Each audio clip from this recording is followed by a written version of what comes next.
MD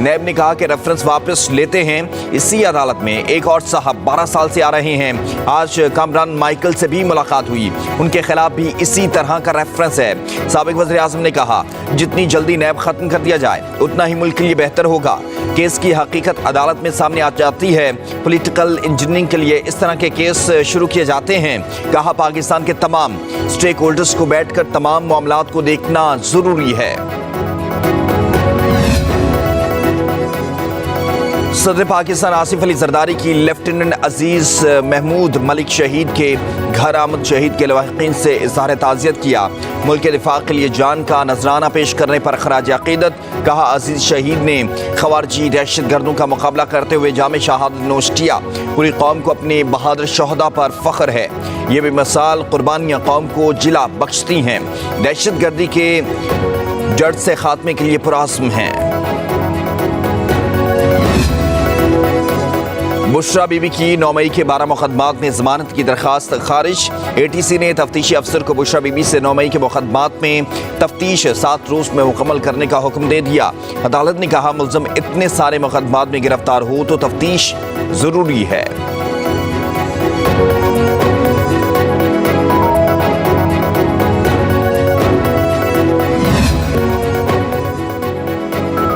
K2 پر زخمی پاکستانی کوپ امام مراد صدپارہ جاں بحق ہو گئے۔ الپائن کلب کے نائب صدر ایاز شگری نے مراد صدپارہ کی موت کی تصدیق کر دی۔ اسکردو میں مراد صدپارہ 8047 میٹر بلند چوٹی پر براڈ پیک کی مہم جوئی کے دوران زخمی ہوئے تھے۔ پاک فوج نے 4 ماہر کوپ اماؤں کو بیس کیمپ پہنچایا۔ چاروں ریسکیور مراد صدپارہ کی باڈی کو بیس کیمپ لانے کی کوشش کریں گے۔ وزیر اعلیٰ پنجاب مریم نواز کا پاکستانی کوپ امام مراد صدپارہ کے انتقال پر اظہار افسوس، سوگوار خاندان سے اظہار ہمدردی اور جشن آزادی منانے کی تیاریاں عروج پر، ہر طرف سبز ہلالی پرچموں کی بہار۔